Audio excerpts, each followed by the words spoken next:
నా పేరు గోలి శ్యామ్ల. నా ఏజ్ చెప్పుకోవడానికి నేను చాలా ప్రౌడ్గా ఫీల్ అవుతాను. 52 years నాకు ఇప్పుడు.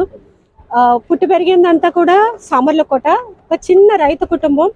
కానీ ఈరోజు స్విమ్మింగ్లో విశాఖపట్నం నుంచి స్టార్ట్ చేసి కాకినాడ వరకు రీచ్ అవ్వటం జరిగింది. ఈ స్విమ్మింగ్ ప్యాటర్న్ వచ్చి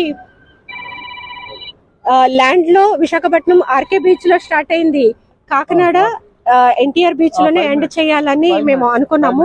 అప్పటి వరకు కూడా ల్యాండ్ టచ్ చేయలేదు, ఓన్లీ బోట్ లోనే స్విమ్మింగ్ చేసి బోట్ లోకి వెళ్ళటం జరిగింది. సో ఈ జర్నీలో నాకు కొంచెము ఇబ్బంది కలిగించింది కొద్దిగా. ఒక్క రోజు మాత్రం స్ట్రగుల్ అయింది. క్రూ సపోర్ట్, క్రూ హెల్త్ కొద్దిగా సపోర్ట్ చేయలేదు, ఎందుకంటే సీ సిక్నెస్ అనేది ఉంటుంది. మాకందరికీ కూడా వామిటింగ్స్, లూజ్ మోషన్స్ అవటము, అంటే ఆ మోషన్ ఉంటుంది బోట్ లో పడుకున్నప్పుడు కూడా, సరిగా నిద్ర పట్టకపోవడం. సెకండ్ డే నుంచి మేమందరం కూడా స్విమ్మింగ్ మీదనే ఫోకస్ చేసాము.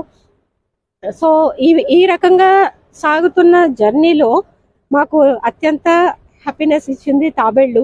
ఎక్కడ చూసినా కూడా తాబేళ్లు కనిపిస్తూ ఉంటే మాకు చాలా చాలా హ్యాపీ అనిపించేది. అండ్ అంతేకాదు, నేను స్విమ్ చేస్తుంటే నన్ను టచ్ చేయటం, నా పాదాలు ముట్టుకోవటము, నా చేతులు ముట్టుకోవటం, నా పక్కనే స్విమ్ చేయటం, మేమంతా చాలా చాలా ఎంజాయ్ చేస్తాం. పెద్ద పెద్ద తాబేళ్లు అండ్ చిన్న చిన్న తాబేళ్లు నా ఫీట్ దగ్గర, నా కాళ్ళ దగ్గర అవి ఫాలో అవుతూ ఉంటాయి. ఈమె ఎవరు, ఇలా ఉంది అని చూస్తున్న ఫీలింగ్ కలిగింది. అండ్ ఒక పెద్ద వేల్ అయితే మాకు చాలా క్లోజ్ గా వచ్చింది. అంటే దూరాన్ని చూసారు మా టీము, అలర్ట్ అయ్యే లోపే చాలా క్లోజ్కి వచ్చేసింది. అది చాలా ఫాస్ట్గా ఉంటుంది.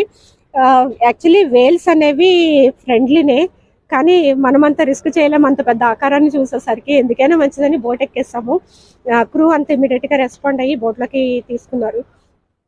తర్వాత ఇక్కడ వరకు వచ్చాము. అక్కడక్కడ తాబేళ్ళు అయితే చాలా హెల్తీగా ఉన్నాయి. బట్ 2 ప్రాంతాల్లో మాత్రము నాకు చాలా బాధ అనిపించింది. ఎందుకంటే ఎక్కడ చూసినా కూడా తాబేళ్లు తేలుతా, చనిపోయి డెడ్ బాడీస్ తేలుతా ఉన్నాయి. అది పొల్యూషన్, వాటర్ కూడా చాలా భయంకరంగా ఒక కెమికల్ ఉన్నట్టు, చాలా అసలు కంఫర్ట్ అనిపించలేదు స్విమ్మింగ్ చేయడానికి.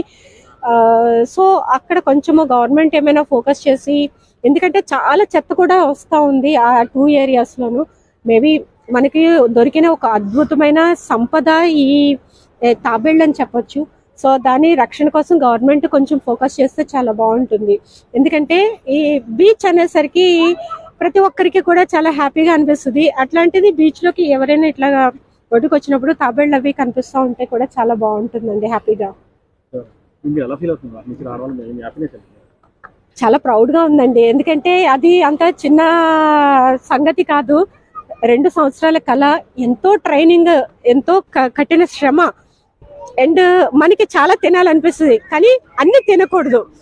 ఎంతో కఠినంగా మనసు, శరీరము నిగ్రహించుకొని దాన్ని ఒక క్రమశిక్షణతో ట్రైన్ చేసుకుని రోజుకి 20 kilometers, 10 kilometers నుంచి 20 kilometers స్విమ్మింగ్ ప్రాక్టీస్ చేస్తూ, వర్కౌట్స్ చేస్తూ, జిమ్ చేస్తూ, అండ్ యోగా చేస్తూ, మెడిటేషన్ చేస్తూ, ఇన్ని రకాలుగా నన్ను నేను తీర్చిదిద్దుకుంటేనే ఇంత లాంగ్ డిస్టెన్స్ నేను చేయగలిగానండి.